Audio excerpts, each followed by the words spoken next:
उत्तर प्रदेश विधानसभा की 9 सीटों के उपचुनाव के साथ साथ झारखंड व महाराष्ट्र के विधानसभा चुनाव और साथ ही अन्य राज्यों के घोषित उपचुनाव अब समाप्त हो चुके हैं और अब बारी है इन चुनावों में पड़े वोटों की गिनती की और साथ ही चुनाव परिणामों की घोषणा की। लेकिन इस घोषणा से पहले दो ऐसी खबरें सामने आई हैं जिन्होंने सभी को चौंका दिया है। एक जुड़ी है कश्मीरी पंडितों पर फिर से हो रहे अत्याचार से, तो दूसरी जुड़ी है मौलाना गैंग के फिर से जारी किए गए भाषणों से। जम्मू कश्मीर में धारा 370 हटने के बाद पूरे 10 सालों के पश्चात अब विधानसभा के चुनाव हुए अभी ढंग से 2 महीने भी नहीं गुजरे हैं और वहां पर कश्मीरी पंडितों को फिर से सताना शुरू कर दिया गया है, और वो भी महज बदला लेने की भावना के चलते।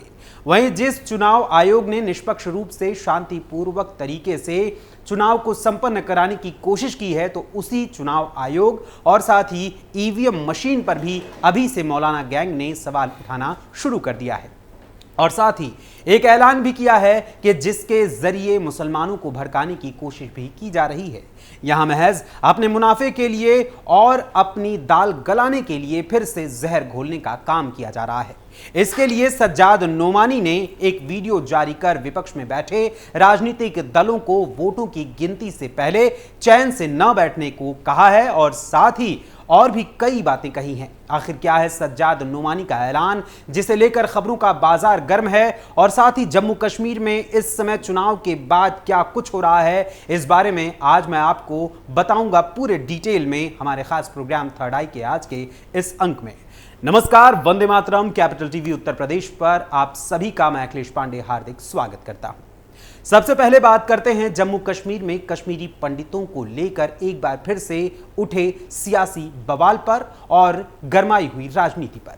जम्मू कश्मीर में 10 साल बाद हुए चुनाव और नई सरकार को बने अभी 2 महीने भी ढंग से नहीं गुजरे हुए हैं कि एक बार फिर से यहां कश्मीरी पंडितों पर शासन के आदेश पर कार्रवाई शुरू कर दी गई है। हुआ कुछ यूं कि जम्मू कश्मीर में उमर अब्दुल्ला की सरकार के इशारे पर जम्मू विकास प्राधिकरण यानी जेडीए ने जम्मू शहर से विस्थापित कश्मीरी पंडितों की 1 दर्जन दुकानों को बुलडोजर से ध्वस्त कर दिया और यह काम बिना किसी नोटिस को जारी किए किया गया है।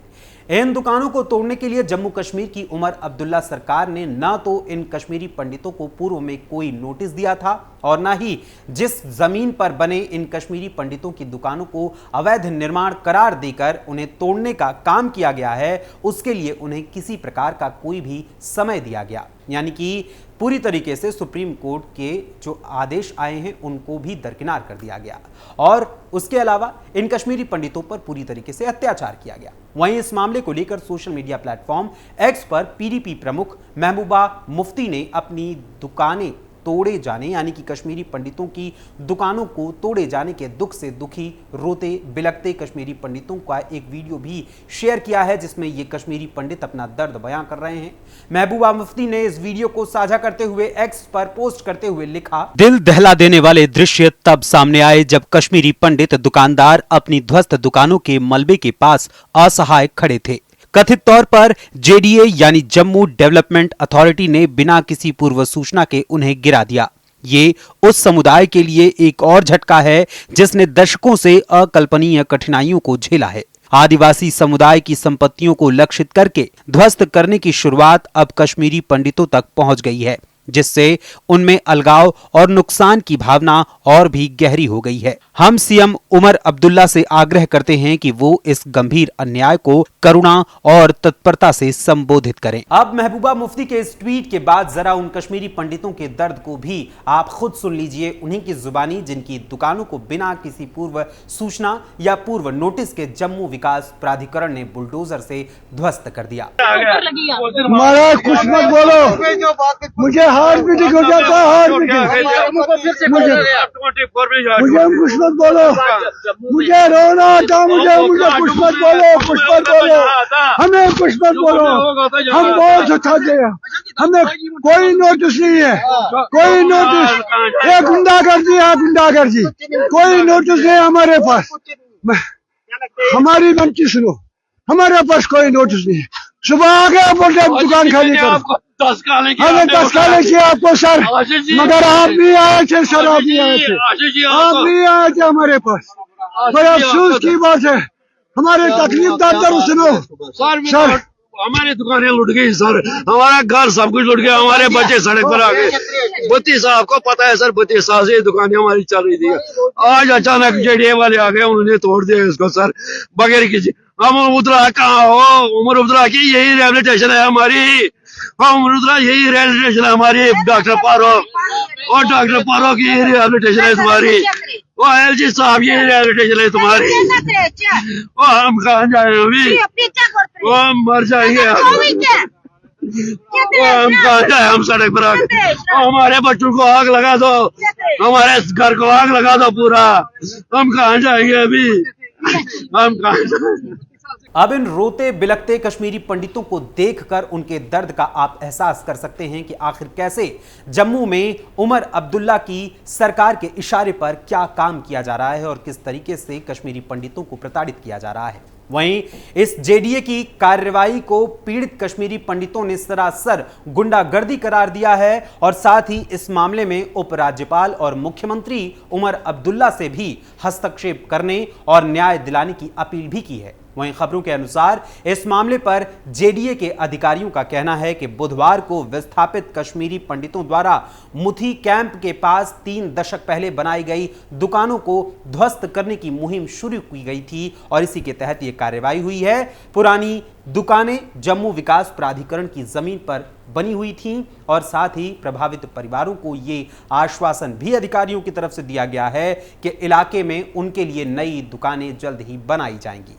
वहीं जहां अब जम्मू में कश्मीरी पंडितों की दुकानों पर की गई कार्रवाई पर सपा, बसपा, एआईएम, आजाद समाज पार्टी, काशीराम, महाविकास आघाड़ी और अन्य विपक्षी दल जो यूपी में होने वाली बुलडोजर कार्रवाई पर चीखने चिल्लाने लगते हैं या मौलाना गैंग जो लगातार अपनी आवाज बुलंद कहते रहते हैं, वो इन कश्मीरी पंडितों की दुकानों पर चले हुए बुलडोजर या बुलडोजर एक्शन पर मुंह में दही जमाकर बैठ गए हैं। वहीं इस मामले को लेकर बीजेपी प्रवक्ता जीएल रैना ने इसे एनसी कांग्रेस गठबंधन सरकार की बदले की कार्रवाई करार देते हुए प्रभावित परिवारों को वैकल्पिक व्यवस्था देने की मांग की है। वहीं जम्मू एंड कश्मीर के संस्थापक यानी जम्मू एंड कश्मीर अपनी पार्टी के संस्थापक अध्यक्ष अल्ताफ बुखारी ने एक्स पर ट्वीट करते हुए पोस्ट कर लिखा, जम्मू विकास प्राधिकरण जेडीए को जम्मू के मुथी कैंप में कश्मीरी पंडित शरणार्थियों की अस्थायी दुकानों को नहीं गिराना चाहिए था। ये छोटी छोटी दुकानें पिछले 3 दशकों से इन गरीब प्रवासियों की आजीविका का प्राथमिक स्रोत रही हैं। अगर इन्हें गिराना जरूरी था तो प्रशासन को पहले उनकी आजीविका की रक्षा के लिए वैकल्पिक व्यवस्था करनी चाहिए थी। इस तरह की कार्रवाई निराशाजनक है, खासकर एक निर्वाचित सरकार के तहत जिससे अपने नागरिकों के कल्याण को प्राथमिकता देने की उम्मीद की जाती है। मैं प्रशासन से आग्रह करता हूं कि वो प्रभावित दुकान मालिकों को न्याय सुनिश्चित करने के लिए या तो उन्हें अपनी दुकानें फिर से खोलने की अनुमति दें या उन्हें आजीविका बनाए रखने के लिए उपयुक्त विकल्प प्रदान करें। वहीं जहां कश्मीरी पंडितों पर हुई जेडीए की आकस्मिक कार्रवाई से जम्मू कश्मीर की राजनीति गरमाई हुई है, तो इसके साथ ही जहां यूपी विधानसभा की 9 सीटों पर हुए उपचुनाव के साथ साथ महाराष्ट्र व झारखंड के विधानसभा चुनावों और साथ ही अन्य घोषित उपचुनावों के परिणाम 23 नवंबर को जो आने वाले हैं, तो वहीं इसको लेकर मौलाना सज्जाद नोमानी ने एक वीडियो जारी कर वोटों की गिनती से पहले ही ईवीएम पर सवाल उठा दिया है और इस सवाल को उठाते हुए एक बड़ा ऐलान भी कर दिया है। सज्जाद नोमानी के इस वीडियो से उनका डर जाहिर हो रहा है कि कहीं ना कहीं जो हिंदू एकजुट होकर मतदान करने के लिए मतदान स्थलों पर पहुंचे हुए थे, उनके वोटों से कहीं ना कहीं नोमानी को यह डर है कि कहीं उनकी साजिश पर पानी न फिर जाए, उनकी साजिश नाकाम न हो जाए। सज्जाद नोमानी ने चुनाव लड़ने वाले नेताओं और उनके समर्थकों से कहा कि आपकी मेहनत अभी बाकी है और साथ ही सज्जाद नोमानी ने ईवीएम की सुरक्षा पर भी सवाल उठाया और साथ ही चुनाव परिणामों को लेकर आगाह भी किया और कहा कि मैं चाहता हूं कि लोगों का चुनाव पर से विश्वास खत्म न हो। एक और सपा प्रमुख अखिलेश यादव को यूपी उपचुनाव में डर सता रहा है कि कहीं उनके हाथ से उपचुनाव वाली सीटें न निकल जाएं, जिसके लिए उन्होंने एक्स पर अपने एजेंडे को साधने के लिए आधे अधूरे वीडियो को साझा किया था। तो वहीं सज्जाद नोमानी ने ईवीएम की सुरक्षा पर सवाल उठाए हैं। एक ओर जहां चुनाव आयोग निष्पक्ष रूप से चुनावों को संपन्न कराने की जद्दोजहद में लगा हुआ है और लगातार काम भी कर रहा है, और यूपी में 7 पुलिसकर्मियों को दोषी पाए जाने पर चुनाव आयोग ने चुनाव वाले दिन ही यानी 20 नवंबर को ही सस्पेंड कर दिया था, तो वहीं इसके अलावा जिस मीरापुर का वीडियो सपा प्रमुख अखिलेश यादव ने साझा किया था उसे जनता ने सच्चाई दिखाते हुए झूठा साबित कर दिया। वहीं इसके बावजूद भी सपा प्रमुख अखिलेश यादव लगातार अपने उस वीडियो को सच्चा और पूरा सच साबित करने की फिराक में अभी भी लगे हुए हैं और इसको लेकर शेरो शायरी भी कर रहे हैं और फोटोज भी साझा कर रहे हैं, और वो लिखते हैं कि जुल्मी हुक्मरानों ने ला दिया है ऐसे हालातों में पत्थर दे दिए हिफाजत करने वालों के हाथों में। बहरहाल इस मामले पर पुलिस ने भी अपनी बात साफ साफ रख दी है। वहीं अब 23 नवंबर को खुलासा होगा कि चुनाव परिणाम में किस तरीके से जो जनता ने वोट दिया है वो वोट किस दिशा में जा रहे हैं और ये परिणाम आगे क्या भविष्य निर्धारित करते हैं।